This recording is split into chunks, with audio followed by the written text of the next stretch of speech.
Politics பேசுறான். Politics.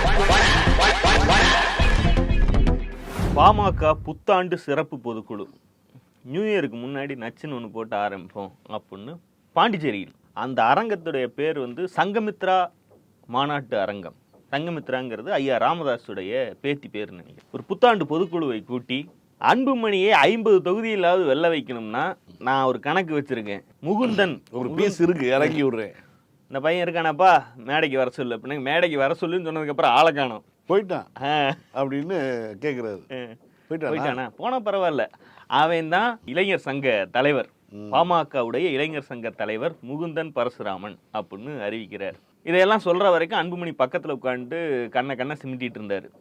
அதுக்கப்புறம் அன்புமணிக்கு துணையாக அவர் செயல்படுவார்னு அன்புமணியால் தாங்க முடியல. யார் எனக்கா அப்படின்னா உனக்கு தான், எனக்கெல்லாம் ஒன்றும் வேணாம். 4 மாதத்துக்கு முன்னாடி கட்சிக்கு வந்தவன், அவனுக்கு என்ன வெங்காயமா தெரியும்? இவர் வந்து ஒரு 40 வருடமாக அரசியலில் பழந்துன்னு கொட்டை போட்டுருக்கவர். யாராவது அனுபவம் வாய்ந்த ஆட்களை போடுங்க, வேலை செய்யலாம். இப்போ வந்தவங்களுக்கு போட்டால் 50 தொகுதியில் வெற்றி பெறணும்னா ஒரு நல்ல இளைஞர், மாநில இளைஞர் சங்க தலைவராக பரசுராமன் முகுந்தன் அவர்களை அறிவிக்கிறேன். மேலப்பா அன்புமணிக்கு உதவியாக எனக்கா? ஆமாம், எனக்குலாம் வேணாம். அவனுக்கு இப்போதான் 4 மாதம் வந்தான் கட்சியில். 4 மாதத்துக்கு முன்னாடி வந்திருக்கிறான். அவனுக்கு இளைஞர் சங்கம்னா என்ன அனுபவம் இருக்குது அவனுக்குலாம்? என்ன அனுபவம் இருக்கு அவனுக்கு? வேற என்ன போட்டு பண்ணுங்க, நல்ல அனுபவசாலியா பண்ணுங்க. அதான் நான் சொன்னேன், கலந்து நல்ல ஆர்வம் வேணும், நல்ல திறமையா வேணும்னு. வந்த உடனே போய் அப்புறம் இளைஞர் சங்க பொருளை போட்டு நான் சொல்றதுதான் நீங்க சொல்லுங்க, கேட்கணும். யாரா இருந்தாலும் நான் சொல்றதுதான் கேட்கணும். பண்ணி நீ பண்ணி. புரியுதா? நான் சொல்றத கேட்கலன்னா யாரும் இந்த கட்சியில இருக்க முடியாது. தி ஆக்வேர்டு மொமெண்ட்டும் மைண்ட்ல அதுதான் இன்னைக்கு வந்து இந்த ஆக்வேர்டு மொமெண்ட் தான் இன்னைக்கு நடந்தது பாமகல. இல்லை, அன்புமணிக்கு ராமதாஸுடைய ஒரு செலெக்ஷன் மேலே இவ்வளவு கருத்து வேறுபாடு வருது. அதை மேடையில் சொல்கிறதுக்கு இது வருது, பல இது இருக்குது. ஒன்று பார்த்தா கட்சியை தலைவராக அன்புமணி அறிவிச்சாச்சு. அதுக்கப்புறம் அந்த முடிவுக்குள்ளே ஒரு பெரியவராக ரிட்டையர்டு பீஸாக ஒரு ஷோக்கு வந்துட்டு போகிறதோட நிறுத்தியிருக்கணும். அதை தாண்டி அவர் ஒரு வேலையை பண்ணுறாரு. பண்ணுனா சரி, பெரியவர் இருக்காரு, ஏதோ சொல்றாரு, அதுல பிரச்சனை இருந்தா நாம வீட்டுக்கு போய் டீல் பண்ணிக்கலாங்கிற அந்த சொரணையும் அன்புமணி கிடையாது. 2 பேத்துக்குமே இல்லாம எனக்கெல்லாம் உதவிக்கெல்லாம் தேவையில்லை, குடும்பத்துல இன்னொன்னு போடு அப்படிங்கிறார். அதாவது குடும்பத்திலே இன்னொரு பொறுப்பை போடு அப்படின்னு விமர்சனமா அவங்க அப்பாவை வச்சுக்கிட்டு மேடையிலேயே சொல்றாரு. ராமதாஸ் ட்ரிகர் ஆயிட்டார். இது நான் உருவாக்குன கட்சி, நான் சொல்றபடிதான் நீங்க எல்லாம் செய்யணும், செய்ய விருப்பம் இல்லாத விளைவிக்க எவனா இருந்தாலும் வெளியே துரத்தி விட்டுருவேன் அப்படின்னு அன்புமணி எழுந்து ஒரு ஃபோன் நம்பரை சொல்லி, லாட்ஜ் பேரு, பிரதி மாதம் 24ஆம் தேதி டாக்டர் அன்புமணி அழைக்கிறார், வந்து சேருங்கிற மாதிரி ஒரு பனையூரில் ஒரு ஆபீஸ் போட்டிருக்கேன். ஏன்னா பனையூரில் ஒரு மீனாட்சிபுரத்துக்கு எத்தனை மிராசுடா அப்படின்னு ஆல்ரெடி பனையூர் ஃபேமஸ் ஆயிட்டு இருக்கு. இவரும் அங்கேயே ஆபீஸ் போட்டிருக்காரு, அங்க வந்து சந்திங்க. மீண்டும் சொல்றார், நான் அழுத்தம் திருத்தமாக சொல்லுகிறேன், அன்புமணிக்கு உதவியாக இந்த முகுந்தன் செயல்படுவார், இதை ஏற்றுக்கொண்டாதான் வேணும், விருப்பம் இல்லைன்னா வெளியே போயிரு, யாரா இருந்தாலும், அவ்வளவுதான் சொல்ல முடியும் அப்படின்னு அன்புமணி ட்ரிகர் ரைட்டர் பண்ணுங்க அப்படின்னு மேடையிலேயே மாத்தி ஏதோ ஒரு உரசல்லாம் கிடையாது. இவர் பேச அவர் பதிலளிக்க மாத்தி காரி துப்பிட்டு ஒரு பொதுக்குழுவையே ரணகலமா ஆக்கி இன்னைக்கு முடிச்சு வச்சிருக்காங்க. ஏன்னா இவர்கள் இப்ப பதவி போடுறாங்கல்ல, அந்த இளைஞரணி தலைவருங்கிறது, அதற்குத்தான் லைக்காவில் தமிழ்குமரன், ஜிகே தமிழ்குமரன் மணியோட பையன், ஜிகே மணியுடைய மகன், அவர் லைக்கா சுபாஸ்கரனுடைய நிறுவனத்தை, சினிமா நிறுவனத்தை இங்க இருந்து முழுமையா பார்த்து கொள்ளக்கூடிய ஒரு சிஇஓவா இருக்கார்.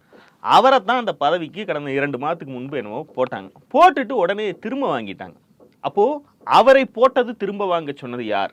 இவர் வந்து ஒரு ஐடி துறையில் பணிபுரியக்கூடிய ஒரு பட்டதாரி இளைஞர் போல இருக்கு இந்த முகுந்தன்கர். இவரும் வேற யாரும் இல்ல, அன்புமணியுடைய அக்கா மகன் தான். அக்கா மகபுள்ள பேரு அன்புமணியுடைய மகளா? ஆமா, அன்புமணிக்கு அக்கா பையன். அன்புமணியுடைய அக்கா மகன் தான். குடும்பத்துக்குள்ளேயே தான் போடுறாங்க. ஆனா அவருக்கு குடும்பத்திலிருந்து வருவது பிரச்சனைங்கிறத அவர் சொல்லுவதற்கான வாய்ப்பு இல்லை. வாரிசு அரசியல இவர் எதுக்க முடியுமா? அதுல ஒரு லாஜிக் கிடையாது. அந்த பையனை பிடிக்கல. இதற்கு முன்பு போட்ட ஜிகே தமிழ்குமரனையும் அவர் தான் தடுத்திருக்கணும் லாஜிக்கலி பார்த்தா. எனக்கு என்னமோ அன்புமணி தன்னை ஓவர் ஷேடோ பண்ணிடுவாங்க. ஜிகே தமிழ்குமரன் வந்து பெண்ணாகரத்தில் வேற போட்டியிட்ட நபர். பெண்ணாகரம் இடைத்தேர்தல் வந்துச்சுல 2010 அதில் போட்டிக்கிட்டாங்க. போட்டிட்டு தோல்வி அடைஞ்சான்னு வச்சுக்கோங்களேன். இருந்தாலும் அவருக்கு வந்து அரசியல் அனுபவம்னு பார்த்தீங்கன்னா 2010 இருக்குது. கிட்டத்தட்ட ஒரு 15 வருஷமாக அதுக்கு மேலான ஒரு அரசியல் அனுபவம் கொண்ட நபரை வந்து உள்ளே போடுறாங்க. பயந்து போய் தான் அவர் வந்து அவர் எடுக்க விட்டார். அவர் எடுத்ததுக்கப்புறம் பார்த்தீங்கன்னா அந்த இடத்துல பார்த்தீங்கன்னா திரும்ப மீண்டும் வந்து இப்படி ஒரு ஆளை வந்து வைக்கிறான். இவன் தன்னை விட ஸ்மார்ட்டாக இருந்துருவாங்கிற பயம் இருக்கு இல்லையா. இன்னொன்று ராமதாஸுடைய பேரனுங்கிற அந்த இதுவும் இருக்குது, மகபுள்ள பேரங்கிற அந்த அதுவும் இருக்குது. ஸோ இப்படி ஒரு வர்றது அவர் எதிர்பார்க்கவே இல்லை அன்புமணி. கடந்த தேர்தலின் போதே வந்து கடந்த தேர்தல் மட்டும் இல்லை, அதற்கு முன்பு பல தேர்தல்களாகவே ராமதாஸுக்கு வயது முதிர்ந்ததிலிருந்து முடிவுகளை யார் எடுப்பதுங்கிற குழப்பத்தில் இருக்காங்க. அடிப்படையில் அவர் தன்னை ஒரு சமூக நீதி போராளியாகவும் ஒரு இடதுசாரி கட்சி நடத்துவதாகவும் தான் தன்னை அது ஒரு சாதி கட்சியாகவே நடைமுறையில் இருந்தாலும் அது ஒரு இடதுசாரி தன்மையோடு இருக்கணுங்கிற மாதிரி பார்த்துக்கிட்டு இருந்தார். பாஜகவுடைய ஆப்ரேஷன் திராவிடாலாம் நுழைந்த போது அங்கே ஏதோ மலர் மாலை ஏதோ ஸ்கீமும் ஏதோ போட்டாங்க. அதாவது பாமகவில் இருக்கக்கூடிய வன்னிய சாதி இளைஞர்களை இந்துத்துவாவின் பக்கம் இழுப்பதற்கு என்னமோன்னு போட்டு ஒரு மாநாடெல்லாம் நடத்தினாங்க பிஜேபி. அப்போ மிக கடுமையாக எதிர்வினையாற்றினார். புள்ளைகளை பிடிக்கிறதுக்கு வர்றானுங்க சங்கிக அப்படிங்கிற அளவுக்கு அறிக்கை விட்டார். அப்படி விட்ட ராமதாஸ் அடுத்த ஒரு 6 மாசத்துல பாஜகவோடு சரண்டர் ஆகிறார். அவருக்கு முதலே தெரியுது இந்த நம்ம ஒரு சாதி வெறி ஊட்டி ஒரு இளைஞர்களை வளர்த்தி வச்சோம்னா அவர்களை மதவெறியை சொல்லி கூட்டிட்டு போறது ரொம்ப எளிமையான. ரெண்டுமே இன்டர் கனெக்டட். சாதியும் அக்னிகுலம் என்பதும் சத்திரிய வம்சம் என்பதும் இந்துத்துவா என்பதும் வேற வேற கிடையாது. ஈஸியா அதை கூட்டிட்டு போயிட முடியும். அது புரிஞ்சுக்கிட்டு தான் அவர் அப்ப கடுமையா எதிர்வினையாட்டினார். ஆனால் வேறு வழி இல்லாமல் அது கூடயே சமரசமாகக்கூடிய நிலைக்கு தள்ளப்பட்டார்.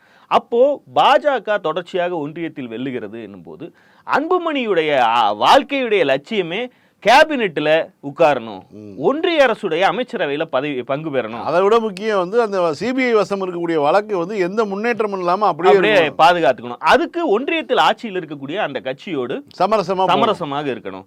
தன்னை பாதுகாத்துக் கொள்ள வேண்டும். தனக்கு பேருக்கு பின்னால் அந்த பதவி இருக்க வேண்டும். அது எப்போதுமே இருக்கிறதுக்கு என்ன வழியோ அதுதான் என்னுடைய அரசியல் நிலைப்பாடு. மற்றபடி கட்சிக்குன்னு ஒரு கேரக்டர் இருக்கு, அந்த கேரக்டர் நம்ம மீறலாமா மீறக்கூடாது, அதை பத்தி எல்லாம் அன்புமணிக்கு எந்த கவலையும் கிடையாது. இதன் அடிப்படையில் அவர் கூட்டணி பேரம் பேசுகிறார். ராமதாஸுக்கு திமுக கூட்டணியில் நாம் இல்லைன்னா நேரடியாக அதிமுக கூட்டணியில் இருக்கணும். அதுதான் கட்சியுடைய வளர்ச்சிக்கு என்னைக்கு இருந்தாலும் வந்து கெட்ட பேர் வராமல் தப்பிப்பதற்கான வழி, குறைந்தபட்சம் கன்வின்ஸ் பண்ணுவதற்கான வழின்னு சொல்லி அவர் அதிமுக கூட்டணியை விரும்புகிறார். அது பேசிக்கொண்டிருக்கும் போதே 2024 அண்ணாமலையும் பாஜகர்கள் அத்தனை பேர்த்தையும் தைலாபுரத்துக்கு வர வைத்து அன்புமணி ராமதாஸ் அந்த கூட்டணியை இறுதி செய்கிறார். எடப்பாடி டீம்லாம் அதிர்ச்சி ஆயிடுச்சு. அவர்கள் கடைசி வரைக்கும் பாமக தங்களுடைய கூட்டணிக்கு வரும் தான் நினைச்சிட்டு இருந்தாங்க. போயிட்டு யார் யாரை பத்தியோ படம் எடுக்கிறாங்க, நம்ம ஐயாவை பத்தியும் படம் எடுக்கணும்னு அண்ணாமலை அங்க பேசி பல படங்கள் ரிலீஸ் பண்ணிருக்கேன், உங்க படத்தையும் நானே ரிலீஸ் பண்றேன். அதுல இருந்தே அவருக்கு விருப்பம் இல்லை. இப்ப அந்த தேர்தல் முடிந்த பிறகு தோற்ற பிறகும் கூட இவருக்கு ராஜ்யசபா பதவி கிடைக்குமா அப்படின்னு தொடர்ச்சியா பாஜகவுக்கு ஆதரவான நிலைப்பாட்டில் அன்புமணி இருக்கிறதும், ராமதாஸ் வந்து எந்த நிலைப்பாடு எடுக்கிறதுன்னு தெரியாத குழப்பத்தில் இருக்கிறதையும் பார்த்து வரோம். இந்த பிரச்சனைகள் எல்லாம் சேர்ந்து உறுப்பினர் நியமனம், நிர்வாகிகள் நியமனம் இதுல வரைக்கும் வந்து நிக்குது. ரெண்டாவது, அன்புமணிக்கு இப்ப இந்த மாதிரியான ஆட்கள் கொஞ்சம் நான் தன்னை விட கூறுள்ள ஆட்கள் யாராவது வந்துட்டாங்கன்னா தன்னுடைய இடம் பறி போயிருங்கிற அச்சம் இருக்கு. சரி, இந்த சண்டையெல்லாம் முடிஞ்சிருச்சு இல்ல, மண்டபத்துட்டு வெளியே வராங்க. வெளியே வந்து ராமதாஸுடைய கார் நிக்குது. இந்த ராமதாஸ் காரை அனுப்பி விட்டுட்டாவது இவர் மாஸ்க் காட்டலாம், தொண்டர்கள் தன்னை சுத்தி இருக்க மாதிரி தன்னை ஆறுதல் படுத்த வர மாதிரி அதெல்லாம் பண்ணலாம். வண்டி அப்படியே நிப்பாட்டி வச்சு அதற்கு முன்பு 4 கார் நிக்குது. அந்த 4 காருக்கு முன்னாடி அன்புமணி நிற்கிறார். அன்புமணியை சுத்தி தொண்டர்கள்லாம் நிக்கிறாங்க. கிட்டத்தட்ட ரொம்ப நேரமா ராமதாஸ் வந்து அந்த கார்லயே காத்திருக்க வைக்கிறார் வேணும்னு. இல்ல இதுல இவருக்கு என்னன்னா இந்த மிட் ஏஜ் கிரிசஸ் அது மாதிரி வந்து இவருக்கு வந்து இப்ப அந்த 50 வயசு தாண்டி ஆச்சு. இதற்கு மேல வந்து இவர் என்ன பண்றது? இல்ல 40 நாய்க்குணம்லாம் இவருக்கு பிறவியிலிருந்தே இருக்குது. நான் இவரை வந்து பொது வாழ்க்கையில் பார்த்த காலத்துல இருந்து ரொம்ப ரொம்ப அரகண்டான ஒரு அரசியல்வாதியா தான் பார்த்தேன். நீங்க ஜிகே மணி வந்து வயதில் எவ்வளவு மூத்தவர், அந்த கட்சி தொடங்கிய காலத்திலிருந்து ராமதாஸோடு இருப்பவர். அவர் ஒரு சட்டமன்ற உறுப்பினராக பாமகவுடைய சட்டமன்ற கட்சி தலைவராக இருக்கிறார். அவர் இவங்க 2 பேரும் அன்புமணியும் ஜிகே மணியும் ஒரு ஏதோ ஒரு ப்ரெஸ் மீட் அட்டன் பண்ணிட்டு இருக்கும்போது சட்டசபைக்கு போகணும், நான் கொஞ்சம் முன்னாடி போறேன்னு சொல்லிட்டு போறார். அவ்வளவு வயது முதிர்ந்தவர் இவர்கிட்ட சொல்லிட்டு போகணுங்கிற பெரிய அவசியம் இல்லை. சொல்லிட்டு போகும்போது நீங்க சட்டசபைக்கு போய் நீங்க என்ன கிழிக்க போறீங்கன்னு கேட்டாப்புல அவருக்கு மூஞ்சியே இல்லை. சட்டசபைக்கு போய் என்ன கிழிக்க போறீங்கன்னு கேட்டா இதுக்கு என்ன பதில் சொல்ல முடியும்? நீ நாடாளுமன்றத்துக்கு போறதே இல்லை, எதுவும் கிழிக்க முடியாதுன்னா நீ போறதே இல்லையா திருப்பி கேட்க முடியும். மோடிக்கு உனக்கு தான் போட்டியாங்க அப்படியே எல்லாம் ப்ரெஸ்ஸில் இருக்காங்க, கேமரா லைவ்ல சேனல்களில் ஓடிட்டு இருக்கு. நீ போய் அங்கே என்ன கிழிக்க போற? சரி சரி போங்க, எல்லாம் தலைவிதி. இந்த ரேஞ்சில் டீல் பண்ணக்கூடிய ஆள். அது இந்த ஜி.கே. மணி தனக்கு கீழே வேலை பார்ப்பவர், தன்னிடம் அதிகாரம் செலுத்த முடியாதவர்ங்கிறனால வந்த அரகன்ஸ் மட்டும் இல்லை, அவங்க அப்பங்கிட்டே அந்த அரகன்ஸை காட்டுறாப்புல. அதான் அதுதான் இன்னைக்கு தெளிவா தெரிஞ்சிருக்கு. பனையூருக்கு வாங்க, இதெல்லாம் பார்க்கும்போது தான் அந்த அண்ணாமலை படத்தில் வினு சக்கரவர்த்தி சொல்லுவார்ல, புள்ளேன்னு பெத்தா இப்படி ஒரு புள்ளையை பெக்கணுமான்னு நம்ம முதலமைச்சர் ஞாபகத்துக்கு வர்றாரு. அதாவது கலைஞருடைய மகனாக இருந்தாலும் அவர் கட்சியினுடைய தொண்டராக தான் இருந்தார். 14 வயசில் கட்சிக்கு வந்தாருன்னா கடைசி வரைக்கும் அவர் வந்து கையில் பொறுப்பு வரும் வரைக்கும், செயல் தலைவருங்கிற பொறுப்பு வரைக்கும் கூட அவருக்கு அந்த கட்சியினுடைய தொண்டராக மட்டும்தான் இருந்தார். மேலே கோபாலபுரத்தில் வந்து கலைஞர் துரைமுருகனுடையோ மற்றவர்களுடையோ உட்காந்து பேசிகிட்டு இருந்தால், எவ்வளோ நேரம் பேசிகிட்டு இருந்தாலும் வைரமுத்து போன்றவர்கள் வந்து உட்காந்து பேசிகிட்டு இருந்தால் கூட அவங்கெல்லாம் பேசி முடிச்சதுக்கப்புறம் தான் வந்து கீழேருந்து சீட்டு கொடுத்துருவாங்க, ஸ்டாலின் காத்திருக்கிறாருன்னு. அதுக்கப்புறம் தான் தலைவர் பார்ப்பார். அவ்வளோ நேரம் உட்காந்து பார்த்துட்டு இருந்தார். அதெல்லாம் ஒரு இளைஞரணி செயலாளர் அன்னைக்கு பொறுப்பில் திமுகவில் இந்த அளவுக்கு நடந்தாலும் அதை ஊதி பெரிதாகக்கூடிய ஊடகங்கள் இன்னைக்கு இப்படி மேடையிலேயே நாய் மணி மாரி அடிச்சிருக்க சம்பவம் நடந்திருக்குல்ல. என்ன பண்ணிட்டு இருக்காங்கன்னா, இது தவிர்த்திருக்கப்பட வேண்டியது. இது துரதிருஷ்டவரமானது. இது என்ன இருந்தாலும் நீர் அடித்தால் நீர் விலகாது. இன்னைக்கு சாயந்தரம் அப்பாவும் பையனும் ராசி ஆயிரும். இப்படிதான் பேசிட்டு இருக்காங்களே தவிர இவங்க எதிர்பார்க்காத ஒண்ணுங்க. ஏன்னா இது இப்படி ஒரு இதை வச்சு மிரட்டலாம் இல்லையா, திமுகவை மிரட்டலாம். திமுகவுக்கு, அதாவது திமுகவுக்கு எதிராக இருக்கக்கூடிய ஒரு பாஜகவுக்கு முட்டு கொடுக்கக்கூடிய சக்தியாக இதை மாற்றி வைக்கலாம். அவங்க பாஜகவுக்கு அடியாள் வேலை பார்க்கக்கூடிய சக்தியாக இந்த பார்ட்டியை வச்சுக்கலாங்கிற மாதிரி பல்வேறு எண்ணங்களோடு இருந்தாங்க. அப்போ அதுக்குள்ளேயே ஒரு பிளவு வரும்போது இவங்க பதட்டமாகறாங்க. திமுகவுக்கு எதிரான ஒரு சக்தியாக இதை கருதிக்கிட்டு இதில் ஒரு பிளவு வருதுங்கிறது இவங்களுக்கு பதட்டமாக இருக்குது. 20-25 பேர் உயிரை கொடுத்து ஒரு இடஒதுக்கீட்டு போராட்டத்திலிருந்து உருவான ஒரு கட்சி. அந்த கட்சியை நான் உருவாக்கினேன், இதில் நான் என்ன சொன்னாலும் செய்யணும், இதில் வேற எவனுக்கு எந்த உரிமையும் கிடையாதுன்னு ஒரு பப்ளிக் மீட்டிங்கில் அதுக்கான ரைட்ஸ் அவருக்கு இருக்குது. அதை சொல்லக்கூடிய தகுதி அது. ஏன்னா பாமக ஜனநாயக அமைப்புன்னு சொல்லிட்டாலும் ஊராக போய் பார்ட்டி ஆரம்பித்தது அவரும் பேராசிரியர் தீரனும் தான். அவரும் பக்கத்தில் தான் உட்காந்துருக்காரு. ஏன்னா அது சொல்லதுக்கான எல்லா தகுதியுமே வந்து மருத்துவர் ராமதாஸுக்கு இருக்குது. நிறுவன தலைவர் அவர். அப்படிங்கும்போது அதை சொல்லித்தானே ஆகணும். ஏன்னா மேடையில் வச்சு அவரு சொல்லை மீறி ஒரு பேச்சு வரும்போது ஒரு தலைவனாக இருக்கக்கூடியவர் அப்படி தான் பேசுவார். இது வேறு ஏதாவது நடந்தால் பாஜகவை எதிர்க்கக்கூடிய கட்சிகளில் இப்படி ஒரு சம்பவம் மேடையில் நடக்காமலே நடந்துட்டு இருக்குன்னு எழுதிட்டு இருக்காங்க. ஆனா இப்ப வந்து அது ஒன்றும் பிரச்சனை இல்லை, எல்லாம் ராசி ஆயிக்குவாங்க, கூடிக்குவாங்க அப்படின்னு இதற்கு ஃபெவிகால் போட்டு ஒட்டக்கூடிய வேலைகள்ல ஈடுபட்டு இருக்காங்க. என்னதான் இருந்தாலும் மருத்துவர் ராமதாஸ் அமைதியாக இருந்திருக்க வேண்டும். அவருக்கு வந்து கட்சியை வந்து அவர் கொடுத்தாச்சு அப்படின்னு இப்படி விதவிதமான சொற்கள் சொகுசுதான். அதான் பண்ணட்டும். இந்த அண்ணா பல்கலைக்கழக பாலியல் வன்கொடுமை விவகாரத்தில் எஃப்ஐஆர் லீக் என்கிற அந்த போலியாக கட்டமைக்கப்படுகிற ஒரு நேரேட்டிவை நாம் உடைக்க முயற்சி செய்தோம். அது அடுத்த கட்டத்துக்கு வந்திருக்கு. இன்றைக்கு அந்த சுமோட்டோவா எடுத்தாங்க இல்லையா அந்த வழக்கு, ஹைகோர்ட், அந்த வழக்கில் நீதிபதிகள் கருத்து சொல்லக்கூடிய நாளாக இன்றைக்கு அமைந்திருக்கிறது. அவர் சொல்லக்கூடிய கருத்துக்கள்லாம் எந்த மாதிரி இருந்துச்சுன்னா, எஃப்ஐஆர் சரியாக எழுதப்படலை. எனக்கு அது சீரியஸ்லி புரியல. அவருக்கு என்ன பிரச்சனைனா, நீதிபதி என்ன சொல்கிறாங்கன்னா, எஃப்ஐஆரில் அந்த பெண் புகார் கொடுத்திருக்கிறார் இல்லையா, அந்த புகாரில் தான் யாருடன் சென்றோம், எங்கு சென்றோம், அந்த விவரங்கள்லாம் இருக்கு. இதெல்லாம் தவிர்க்கப்பட வேண்டியது. அந்த பெண்ணுடைய கண்ணியத்தை அதை கெடுக்கும் விதமாக வந்து நமக்கு தெரிந்த சிற்றறிவுக்கு ஒரு புகார்தாரர் ஒரு கிரிமினலா பாக்குறப்ப நமக்கு தெரியும், அவர் ஜட்ஜா பாக்குறப்ப அவருக்கு தெரியட்டும். இல்ல, ஒரு புகார் ஸ்டேஷனுக்கு வருது, ரைட்டர் உட்காந்து சொல்ல எழுதுவாங்க.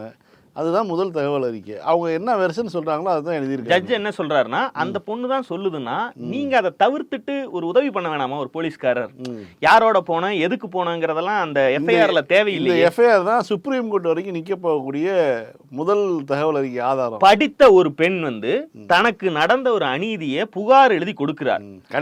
புகார் சொல்லுதுங்கிற மாதிரி மனசுல படம் இருந்தாலும் நம்ம பேசிதானே ஆகணும்.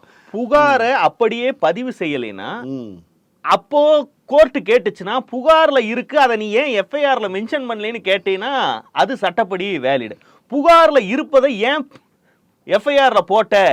இது கூடுதலா போய் போலீஸ்காரன் உதவி செஞ்சு அந்த புகார்ல இந்த வரிகள்லாம் இல்லாம பார்த்திருக்க வேண்டாமான்னு கேட்கிறார்கள் என்றால், அப்ப வந்து ராஜீவ்காந்தி கொலை வழக்குல ரொம்ப முக்கியமா அவர் தியாகராஜனுடைய வாக்குமூல பதிவு தான். பேரறிவாளன்ட்ட வாக்குமூலம் வாங்கும்போது இந்த நீ வாங்கி கொடுத்த பேட்டரி செல்கள் வந்து அதை வைத்து தான் ராஜீவ் காந்தியை கொல்ல போகிறார்கள் என்று உனக்கு தெரியுமா அப்படிங்கிற ஒரு கேள்வியை கேட்கும்போது தெரியாதுன்னு சொல்லியிருக்காரு. இவர் வந்து தெரியும்னு எழுதியிருக்காரு. இதுதான் வந்து அந்த கேஸினுடைய அடிநாதமே. EVKS இளங்கோவன் வந்து ஏன் வந்து பேரறிவாளன் குற்றமற்றவர் நம்பினாருங்கிறதுக்கான ஒரு சூழல் அது எல்லாமே வந்து பார்த்தீங்கன்னா ஒரு கடைசி ஒரு 28வது வருஷம் அவர் இருக்கும்போது இந்த தகவல் வெளியே வருது. மனம் ஏற்றுக்காம அந்த தியாகராஜன் வந்து தியாகராஜன் ரிட்டையர் ஆனதுக்கப்புறம் வந்து வெளியில் சொல்லிடுறாரு அவர். என்னால் இதுக்கு மேலே வந்து மனசுக்குள்ள அடக்கி வைக்க முடியல, நான் வந்து ஒரு மாற்றி எழுதி விட்டேன் அப்படின்னு சொல்லி ஒரு மனிதனுடைய 30 ஆண்டு கால வாழ்க்கையை சிறையில் வைக்கக்கூடிய அளவில் அந்த எஃப்ஐஆரில் அவர் எழுதக்கூடிய அந்த வாக்குமூலத்தில் எழுதக்கூடிய விஷயங்கள் இருந்திருக்குது அப்படிங்கிறதான் வந்து நம்ம பார்த்த சட்ட ரீதியான ஒரு விஷயம். அப்படின்னா ஒரு கம்ப்ளைண்ட் வருது, அது கம்ப்ளைண்ட் எழுத்து மூலமாக வருதோ அல்லது வந்து புகாரை சொல்கிறாங்களோ வாய் வழியாக சொல்கிறாங்களோ அதை அப்படியே முதல்ல எழுதுறது தான் எஃப்ஐஆர். இல்ல புகாரையே மாத்தி எழுதணுங்கிறாங்க. அதாவது எஃப்ஐஆர் நீ மாத்தி எழுதுன்னு சொல்றது கூட ஒரு லாஜிக்ல ஏத்துக்கலாம். அதான் புகார் கொடுக்குறவங்க கெட்ட வார்த்தையில் எழுதுனா அதை ஏன் நீ எஃப்ஐஆர்ல எழுதுறேன்னு கேட்கலையா ஒரு லாஜிக் இருக்கும். புகாரையே நீங்க திருத்தி எழுதுறதுக்கு உதவி இருக்க வேண்டாமான்னா எனக்கு சீரியஸ்லி புரியல. அப்போ இந்த மாதிரியான கருத்துக்கள் ஜட்ஜுகள் சொல்லுவதும் உடனடியாக இந்த பிரச்சனையில் சூத்திரதாரிகளாக இருக்கக்கூடிய அண்ணாமலை, ஷபீர் போன்றவர்கள் அப்பாடா ஹைகோர்ட் எங்களை வந்து காப்பாத்திருச்சுன்னு கும்பிடு போடுவதும், ஹைகோர்ட் ஜட்ஜு சொல்லுவதை தான் நான் முந்தா நாள் சொன்னேன்னு அண்ணாமலை சொல்லுவதும், அப்போ இதெல்லாம் வந்து சூட்சும கயிறு எங்கிருந்து நீள்கிறதுங்கிற மாதிரி தான் இருக்கு. இவர்கள் அத்தனை பேரும் இந்த வழக்கு இன்றைக்கு வருவதை எதிர்பார்த்து காத்து கொண்டிருந்திருக்கிறார்கள். அவர் சொல்லக்கூடிய பல விஷயங்களை பாருங்களேன். எதற்காக கமிஷனர் பிரஸ் மீட் வச்சாருன்னு கேட்கிறாரு. ஒரு ஏடியாவுக்கு பிரஸ் மீட் வைக்க உரிமை இருக்குது. ஏங்க ஒரு பிரச்சனை சமூகத்தில் ஒரு பிரச்சனையாக இருக்குங்க.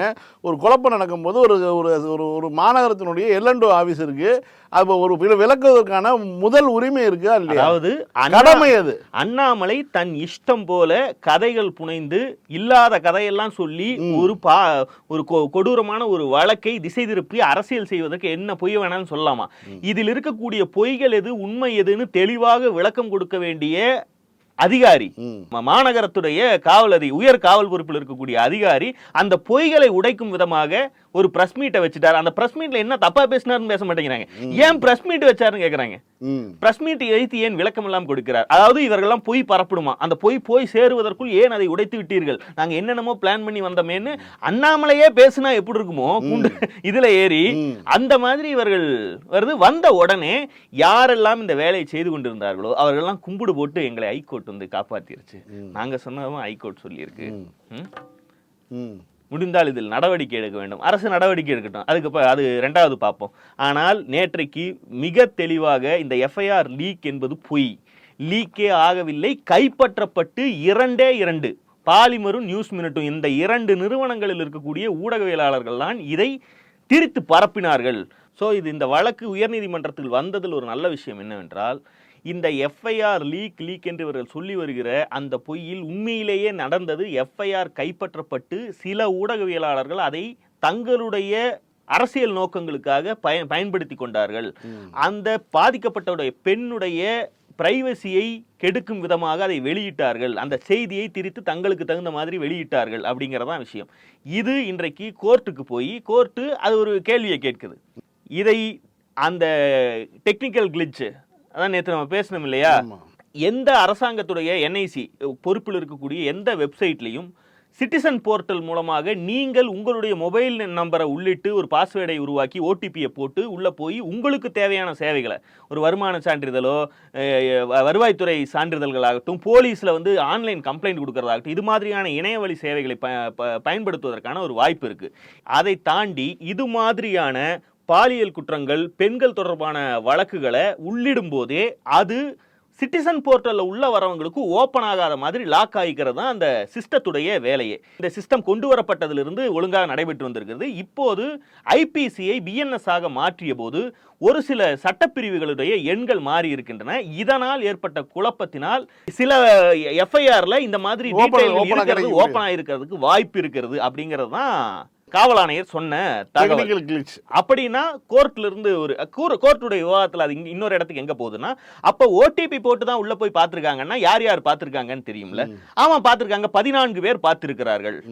சிட்டிசன் போர்ட்டல்ல போய் அதை பார்த்தவர்களுடைய எண்ணிக்கை 14 பேரும் மொபைல் நம்பரை உள்ளீடு செய்துதான் ஓடிபி பெற்றுதான் பார்த்திருக்கிறார்கள்னா மொபைல் நம்பரை வைத்து யார் யார் என்று பார்க்க முடியும். அவர்கள் மீது வழக்கு பதிவு செய்யப்படுகிறது. இப்ப கடைசியா வந்திருக்கக்கூடிய தகவல் 14 பேரையும் பண்ணிட்டாங்க. அதுல வந்து நியூஸ் மினிட் நிறுவனமும் இந்த 7 செய்தி நிறுவனங்கள் 7 செய்தியாளர்கள் சேர்க்கப்பட்டிருக்கிறது. இது வழக்கு நடக்க போகிறது. இவர்கள் செய்த திருட்டுத்தனத்தை அண்ணாமலை காப்பாற்றும். ஏன்னா எனக்கு என்ன கேள்வினா, என்ன ஒருத்தர் வந்து ட்விட்டர்ல என்கிட்ட கேட்டார், இந்த மாதிரி சொல்றீங்களே இதை வந்து பர்பஸா யாராவது வெளியிட்டு இருக்குண்டா, யாராவது ஊடகவியலாளர்களுக்கு லீக் பண்ணி போட சொல்லி போலீஸ்ல இருந்தே சொல்லியிருந்தா, அப்படி சொல்லியிருந்தா யாருன்னு சொல்லுங்கன்னா நாங்களும் கேட்கிறோம், காவல் ஆணையாளரும் கேட்கிறாரு. இப்போ நமக்கு தெரிய 2 ஊடகவியலாளர்கள் இதை கட்டுரை எழுதியவர் ஒருவர், பாலிமர்ல லைவா போட்டவர் ஒருத்தர், திரு மகாலிங்கம் பொன்னுசாமி நியூஸ் மினிட்டுக்கு அதனுடைய செய்தியாளர் இருக்கிறார், சோசியல் மீடியால இயங்கக்கூடிய சபீர் இருக்கிறார். இவர்கள் தரப்பிலிருந்து யாராவது வந்து நாங்கள் இந்த எஃப்ஐஆர்ல இருக்கக்கூடிய வரிகளை கட்டுரையாக்கினோம் அல்லது லைவ்ல ஏத்தினோம், எனக்கு இந்த எஃப்ஐஆர் உடைய தகவலை அல்லது எஃப்ஐஆரை எனக்கு கொடுத்தது இவர்கள் திமுகவுக்கு எதிரானவர்கள் என்றால் திமுக அரசில் இயங்கக்கூடிய இந்த போலீஸ்காரர் எனக்கு கொடுத்தாருன்னு சொல்லணும். நீ சொல்லலைன்னா அதனுடைய பொருள் என்ன? உன் கையில எஃப்ஐஆர் வந்திருக்கப்பா, ஒன்னு நீயே வந்து டெக்னிக்கல் கிளிட்ச் ஏற்பட்டதால அதுல இருந்து உள்ள பூந்து சிட்டிசன் போர்ட்டல்ல பூந்து பார்த்து நீயா எடுத்திருக்கணும். எடுத்து நீயா போட்டிருந்தீங்கன்னா உண்மையில இந்த வழக்கை பதிவதற்கான அத்தனை நியாயங்களும் வந்து சேர்ந்துருது. இல்ல எனக்கு ஒரு சோர்ஸ் மூலமா வந்துச்சு, நான் வந்து ஒரு செய்தியாளரா இதனுடைய விபரீதங்கள் புரியாம அப்லோட் பண்ணிட்டேன்னு நீ ஜகா வாங்குறேன்னா கூட உனக்கு கொடுத்தவன் குற்றவாளி தானே, அவன் யாருன்னு சொன்னா அவனை சொல்றது இல்ல. அப்ப இதற்கு பின்னணியில் நேற்று பேசின மாதிரி என்ன இருக்குன்னா, இவர்கள் இந்த கோர்ட்டுடைய விவாதங்களை எல்லாம் எடுத்து போட்டு கொண்டாடுவதை பார்க்கும்போது, நீதிபதியும் நீதிமன்றமும் தன்னை காப்பாற்றி விட்டதாக இவர்கள் பேசுவதை பார்க்கும்போது இது திட்டமிட்டு செய்த ஒரு வேலையா தான் போட்டு தெரியுது. ஆமா இல்லையா? ஆமாம், சென்னை ஹைகோர்ட்னு போட்டு கையெடுத்து கும்பிட்ற மாதிரி ஒரு ஃபோட்டோ ஒரு ட்வீட் போடுறாருன்னா, அப்போ நீ எது ஒரு படபடப்போட காத்துக்கிட்டு இருந்திருக்கேன்னு அர்த்தமா? அவங்க வந்து நியூஸ் மினிட் வந்து, அதாவது நியூஸ் மினிட் வந்து கடந்த காலங்கள் 2019 கூட ஏன் குற்றம் செய்தவனுடைய பெயரை போட மாட்டேங்கிறீங்க, அந்த நிறுவனத்துடைய பெயரை போட மாட்டேங்கிறீங்கன்னு கேட்கும்போது, நீங்கள் நிறுவனத்துடைய பெயரை சொன்னால் கூட பாதிக்கப்பட்ட ஒரு நபரை கண்டுபிடித்துவதற்கான வாய்ப்பு இருக்கிறது, அதனால் அதை வந்து சொல்லக்கூடாதுங்கிறது சட்ட விதி. நாங்கள்லாம் அதில் ரொம்ப தெளிவாக இருக்கும். அப்படின்னா நாம பல வருடங்களாக நியூஸ் மினிட் நிறுவனத்தை பார்த்து வருகிறோம், மீடியா ட்ரையல்கள்லாம் நம்ம பார்த்துருக்கோம். அந்த வந்து இந்த போக்சோ பெண்களுக்கு எதிரான வன்கொடுமைகள் தொடர்பான இதுல எல்லாம் வந்து ரொம்ப தெளிவாக முடிவெடுக்கக்கூடியவர்கள், நிறைய கருத்து பேசக்கூடியவர்கள், நமக்கெல்லாம் பாடம் எடுக்கக்கூடிய அளவுக்கு அதுல வெல்வெஸ்டா இருக்கிறவர்கள். அப்படி இருக்கிறவங்க இப்படி ஒரு எஃப்ஐஆர் தகவல் வந்துச்சு. அத பாலிமரை கூட நான் கணக்குல விட்டுறேங்க. பாலிமர் ஒரு போர்னோகிராபி சேனல். அவனை நீங்க போய் எடுத்து பாத்தீங்கன்னா ஏதாவது ஒரு கள்ளக்காதல் நியூஸை போட்டு வியாபாரம் பார்த்துருப்பான், அவனை விடுவோம். நீங்க காத்திரமான ஒரு பத்திரிகை நடத்திட்டு வரீங்கல்ல, ஆன்லைன் போர்ட்டல் நடத்திட்டு வரீங்கல்ல, உங்களுக்கு இப்படி ஒரு எஃப்ஐஆர் வருதுன்னா இந்த எஃப்ஐஆர் பாலியல் குற்றம் தொடர்பானது. இதில் பாதிக்கப்பட்ட பெண் எந்த விவரத்தையும் அல்லது குற்ற செயலின் விவரங்களையோ, அவர் படிக்கக்கூடிய கல்லூரி அல்லது கிளாஸ் அதை போன்ற விவரங்களை எல்லாம் வெளியிடக்கூடாதுங்கிறது உங்கள் நிறுவனத்தில் இருப்பவர்களுக்கு எல்லாம் தெரியுமில்ல. எல்லாரும் பியூர் ஓக்கு, இந்தியாவின் ஓக்குடைய அடையாள சின்னங்களா வாழ்றாங்க. இவங்களுக்கு இது தெரியாது. கேன்சல் கல்ச்சர்ங்கிறதே அறிமுகப்படுத்துறது. அப்போ இத்தனையும் தெரிந்த இவர்கள் நேற்று அந்த கட்டுரை இப்ப வரைக்கும் இருக்கு. அந்த பெண்ணுடைய பெயரை மட்டும் சொல்லாம எல்லா விவரங்களையும் போட்டு நீதிமன்றம் வந்து ஒரு தீர்ப்பு சொல்லியிருக்கீங்க. அதாவது அந்த குறிப்பிட்ட பெண்ணுக்கு வந்து இது வழங்கக்கூடாது, ஃபீஸ் வாங்கக்கூடாது, இந்த மாதிரிலாம் சொல்லியிருக்குல்ல. இதுவுமே வந்து அடுத்த கட்டமா யாருன்னு வெளிப்படுத்தக்கூடிய, நீங்க பேசுறது எல்லாமே வந்து அரசாங்கமே அந்த பொண்ணு யாருன்னு சொல்லிடணும், சொல்லலைன்னா நாங்களே சொல்ல வச்சிருவோம்னு பிளான் பண்ணி பண்ற மாதிரி தான் இருக்கு இல்லையா? அதான் நீங்க 25 லட்சம் ரூபாய் கொடுங்க, அந்த பொண்ணு ஃபீஸ் கட்டாம பாத்துக்குங்கன்னா மீண்டும் மீண்டும் அந்த பெண் யார் அப்படிங்கறத விவாத பொருள்லயே வைத்து, அந்த கல்லூரியில் இருக்கக்கூடிய அக்கௌண்ட் தெரியும்ல யாருக்கு ஃபீஸ் வாங்காம இருக்கணுங்கிறது. இந்த எஃப்ஐஆர் லீக்குங்கிற பிரச்சனையை அண்ணாமலை கிளப்பி விட்டவுடன் பாஜகவின் எதிர்த்தரப்பில் இருப்பவர்கள் சொல்லக்கூடிய பல்வேறு முற்போக்காளர்களை கூட திமுக அரசை, போலீஸை குற்றஞ்சாட்டி பேசினார்கள். இந்த விஷயம் அடுத்த கட்டத்துக்கு வந்து உண்மையில் எஃப்ஐஆர் லீக் ஆகவில்லை, நாம் யாருமே அந்த எஃப்ஐஆரை பார்த்தது கிடையாது, பார்த்தவர்கள் இந்த ஒரு சில ஊடகவியலாளர்கள் மட்டும்தான், அவர்களுக்கு கிடைத்ததிலும் அண்ணாமலையுடைய பங்கு இருப்பதற்கான வாய்ப்புகள் அதிகமாக இருக்கிறது. போலீஸ் தரப்பிலிருந்து அப்படி கசிய விடப்படவில்லை. ஒன்றிய அரசின் கட்டுப்பாட்டில் இருக்கக்கூடிய என்ஐசி மூலமாக அது வெளிவந்திருப்பதற்கான வாய்ப்பு இருக்கிறது. அதிலும் 14 பேருக்கு மட்டும்தான் இது சென்றிருக்கிறது. அவர்களுடைய லிஸ்டும் வந்துருச்சுன்னு கோர்ட்ல இது எல்லாத்தையும் டாக்குமெண்டா பேசிட்டாங்க. இனி அதை மாற்றவோ மறைக்கவோ முடியாது. இந்த நிலைமையிலாவது இந்த ஊடகங்களை நோக்கி, குறிப்பாக நியூஸ் மினிட்டை நோக்கி மன்னிப்பு கேட்க சொல்ல, விளக்கம் அளிக்க சொல்ல யாராவது குரல் எழுகிறதா? இப்போ இவ்வளோ பெரிய ஒரு அக்கிரமம் நடந்திருக்கு. இன்னைக்கு வரைக்கும் அந்த வெப்சைட்டில் அது இருக்குது. அந்த அம்மா வந்து அதனுடைய அதிபர் வந்து இப்போ பதில் சொல்லிகிட்டே இருக்காங்க. நாங்கள் என்ன தப்பு பண்ணோன்னு கேட்டுட்டு இருக்காங்க திரும்ப திரும்ப. இன்றைக்கு பதில் சொல்ல வேண்டிய இடத்துக்கு இவர்களை தள்ளிவிட்டோம் என்பதற்காக பதறி அடிச்சுட்டு இன்னைக்கு கோர்ட்ல இந்த மாதிரியான சில கருத்துக்களை ஜட்ஜு சொல்ல போக அப்பாடா எங்களை காப்பாற்றுவதற்கு கோர்ட் வந்து விட்டது அப்படின்னு இவர்கள் கொண்டாடுகிறார்கள் என்றால், இவர்கள் சொல்லக்கூடிய கதைகளை நம்பி நம் தலையில் நாமே மண்ணை வாரி போட்டுக் கொள்ளக்கூடாது அப்படிங்கிறதுக்கு இது இன்னொரு எடுத்துக்காட்டு. விஜயகாந்துக்கு 1ஆம் ஆண்டு நினைவு நாள். பிரேமலதா ஒரு பிளானை போட்டுருச்சு. குரு பூஜையாம். முதலமைச்சர்லேருந்து எல்லா தலைவர்கள்கிட்டையும் குரு பூஜைக்கு அழைப்பு எல்லாம் கொடுத்தாங்க. இவர்கள் எந்த விதத்திலும் என்ன சொல்றது, விஜயகாந்த் என்கிற தனிநபர் அவர் திரைத்துறையிலும் பொது வாழ்க்கையிலும் பெற்று வைத்திருக்கக்கூடிய எல்லா நல்ல பெயரையும் கெடுப்பதை மட்டுமே வேலையாக வச்சு பண்ணி அவர் உயிரோடு இருந்தப்பவும் சிங்கம் மாதிரி சுற்றிட்டு இருந்த ஒரு மனிதனை குழந்தை மாதிரி அவருடைய உடல்நிலை மாறிய பிறகும் மேடையில் ஏற்றி வச்சு இல்லாத காமெடி எல்லாம் பண்ணி பார்ப்பவர்களுக்கு பரிதாபம் வரக்கூடிய நிலைமைக்கு கொண்டு போனது பிரேமலதா. இதையெல்லாம் அந்த அம்மா எதற்காக செஞ்சதுன்னா, அதிமுகவிடமோ பாஜகவிடமோ பொட்டி வாங்கி அரசியல் செய்யும் ஒரே காரணத்துக்காக பண்ணுச்சு. இன்னைக்கு அவர் செத்தும் போயிட்டார். செத்து போனதற்கு பிறகும் 1 வருடம் கழிச்சு பேரணி போறேன்னு, அதாவது இளவு நடந்து விட்டது, மரணம் அடைந்து விட்டார், மரண ஊர்வலம் இறுதி ஊர்வலம்னா அதுக்கு யாரும் பெருசா அலட்டிக்க மாட்டாங்க. அது ஒரு தடவை தான் நடக்க போகுதுன்னு விட்டுறலாம். நீங்க இந்த மாதிரி வருடம் நினைவு நாளுக்கு பேரணி போகிறேன்னு ஆரம்பிச்சிங்கன்னா, சென்னையில் எல்லா தலைவர்களுக்கும், தமிழ்நாட்டை சேர்ந்த எல்லா தலைவர்களுக்கும் பேரணி போறேன்னு எல்லாரும் கிளம்புவாங்க. சென்னையில் 20 வருஷமா பேரணி நடக்கிறது இல்லைங்க. சென்னை மக்கள் நிம்மதியாக இருக்காங்க. முன்னாடியெல்லாம் சென்னையில் பேரணின்னா ஒவ்வொருத்தரும் வேலை முடிச்சுட்டு வீட்டுக்கு போகிறதுக்கு சாயந்தரம் 6 மணிக்கு வேலை முடியுதுன்னா நைட்டு 11 மணி ஆகும் வீட்டுக்கு போகிறதுக்கு. எந்த ஒரு அரசியல் கட்சி, இதெல்லாம் திமுக கடைசியாக கலைஞர் கைதுக்கான கண்டன பேரணி நடந்தது. அதுக்கு பிறகு திமுக வந்து இந்த பேரணிங்கிற இதை கையை விட்டாங்க. சென்னை வந்து ஏன்னா அதற்கு பிறகு தான் சென்னை வந்து மக்கள் தொகை டபுள் மடங்கு ஆகிட்டு இருக்கு. அப்போ இங்கே இருக்கக்கூடிய மனிதர்களை மதித்து நம்ம ஏதாவது ஒரு நிகழ்ச்சி நடத்துகிறோம், மாநாடு நடத்துகிறோம்னா சென்னைக்கு தள்ளி ஒரு 200 கிலோமீட்டர் தள்ளி நடத்துக்குவோம். எதாக இருந்தாலும் பக்கத்தில் சென்னைக்கு டிஸ்டர்பே பண்ணக்கூடாதுங்கிறத வந்து திமுக முதல் முடிவு எடுத்தாங்க. பிற கட்சிகளும் அதை ஃபாலோ பண்ண ஆரம்பிச்சிட்டாங்க. அறிவு வந்து இப்படியான சூழல்ல இந்த அம்மாவுக்கு எந்த கூறும் கிடையாது. இந்த அம்மாவையும் தம்பியும் மட்டுமா திட்ட போறாங்க. இன்னைக்கு சீமான்லாம் வந்து பேசுறான் வெட்கமே இல்லாம. எனக்கு சீமானை எப்படி மேடை ஏத்துறாங்கன்னே தெரியலைங்க. அந்த ஆள் விஜயகாந்தை இன்னதுன்னு இல்லாம கேவலப்படுத்தி திட்டி ஒரு ஜோக்கரு குடியாரு முதலமைச்சர்னு எழுத தெரியுமா அந்த ஆளுக்கு? முதல்ல பேசாத பேச்சு இல்லை. தெலுங்கு பிறப்பின் அடிப்படையில் தெலுங்கருங்கிறதுல தொடங்கி ஜோக்கர்னு சொல்லி, சினிமாவில் கோமாளி என்று சொல்லி, அரசியலில் செல்லாக்காசுன்னு சொல்லி இல்லாத வார்த்தைகள்லாம் பேசி கேவலப்படுத்திய ஒரு ஆளை இன்னைக்கு வந்து அவர் இன்னொரு 10 வருஷம் இருந்திருந்தா தமிழ்நாட்டு அரசியலின் போக்கையே மாத்திருப்பாரு. நல்லகண்ணுடைய கெண்டக்கால் மயிருக்கு சமமான விஜயகாந்த் இப்படியே பேசின சீமான் இன்னைக்கு வந்துட்டு அவர் இன்னொரு 10 வருஷம் இருந்திருந்தாருன்னா அரசியல் அப்ப நீ மாத்த மாட்ட. உன்னைய நம்பி முன்னாடி வந்துட்டு இருக்கவன்லாம் விஜயகாந்த் இன்னும் உயிரோட இருந்துதான் தமிழக அரசியல் போக்க மாத்தணும். அதனாலதான் சாட்டை திருமணம் ஜட்ஜ் ஆயிட்டான் படத்துல சினிமால போய். இன்னொன்னு சொல்றான், இவருக்கு எதுக்கு பேரணிக்கு அனுமதி மறுக்கிறாங்கன்னு தெரியல. இது என்ன ஆர்ப்பாட்டமா போராட்டமா? அமைதியான நினைவு ஊர்வலம் தானே. இதற்கெல்லாம் மறுக்கிறதெல்லாம் தேவையில்லாது. இவன் சொல்லி கொண்டு இருக்கும் போதே 3 கிலோமீட்டருக்கு டிராபிக் கோயம்பேட்டில். அதாவது இதெல்லாம் பண்ணியே ஆகணும். இன்னைக்கு வந்து தடையை மீறி காவல்துறை இதற்கு தடை விதித்திருக்கிறது. இந்த பேரணிக்கு அனுமதி மறுத்திருக்கிறது. இந்த அனுமதி தரப்படாமலும் அந்த தடையை மீறி இவர்கள் வந்து பேரணி போயிருக்கிறார்கள். 3 கிலோமீட்டருக்கு கோயம்பேடு சுற்று வட்டாரத்தில் கடும் டிராபிக். இவங்க எல்லாம் யாரை திட்டுவாங்க? அரசை தான் திட்டுவாங்க. அரசை திட்டுறது பரவாயில்ல, அது ஒன்றும் புதுசு கிடையாது. விஜயகாந்துக்கு எதுக்கு, அவருக்கு எதுக்கு இந்த அசிங்கம் பண்ணணும்?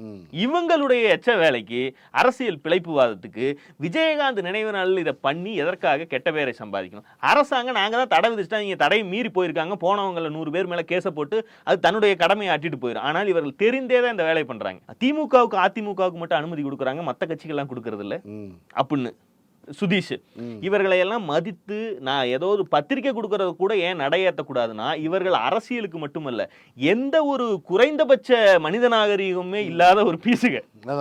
இவர்களை வந்து பொதுச் செயலாளர் துரைமுருகன் டீல் பண்ண மாதிரி தான் டீல் பண்ணுமே தவிர அதை விட 1% கூட அதிகமாக மதிப்பு மரியாதை கொடுக்க கூடாதுங்கிறத இவர்கள் வந்து ஒவ்வொரு முறையும் தெளிவா நிரூபிச்சுட்டு இருப்பாங்க. ஒரு நாள் முழுக்க சென்னையை ஸ்தம்பிக்க வைப்பதுங்கிறது ஏதோ பெருமைன்னு நினைச்சிட்டு இவர்கள் அந்த பண்ணுறாங்க. கோயம்பேட்டில் பஸ் ஸ்டாண்ட் இருக்குது, அங்கே பகுதி கோயம்பேட்டுக்கு அந்த பக்கமும் சென்னை பெருகிருச்சு, அது எங்கேயோ போயிருச்சுங்கிறனால தான் கோயம்பேடு பேருந்து நிலையத்தை கொண்டு இதெல்லாம் போய் வீம்புக்கு பண்றதுங்க. கிளாம்பாக்கத்துல அதாவது வச்சாங்க. ஜெயலலிதா மாதிரியான ஒரு ஆளா இருந்தா அடிச்சு பத்தி விட்டுரும், ம்.